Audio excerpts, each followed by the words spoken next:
की पहचान है, हक परस्तों का यही निशान है।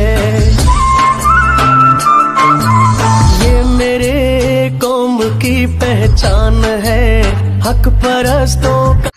अस्सलाम वालेकुम नाजरीन, इंडस डिजिटल में खुश आमदीद कहते हैं आपका मेज़बान बाबर के साथ। जैसे कि आप लोगों को पता है हर प्रोग्राम में आपके साथ होते हैं। आज मौजूद हैं हम बल्दिया टाउन के इलाके सेक्टर 4B UC 10 में, और यहाँ पे MQM पाकिस्तान के चेयरमैन, वाइस चेयरमैन और काउंसलर के इलेक्शन हो रहे हैं। और यहाँ पे हमारे पास इस टाइम मौजूद हैं मोहम्मद चौधरी असफर साहब और UC 10 के उम्मीदवार हैं ये।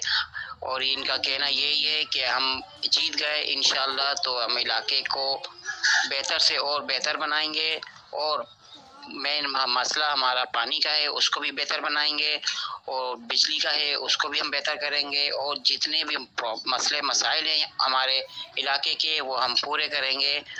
और यहाँ तक नाले वाले जो भी हमारे पानी बारिश की वजह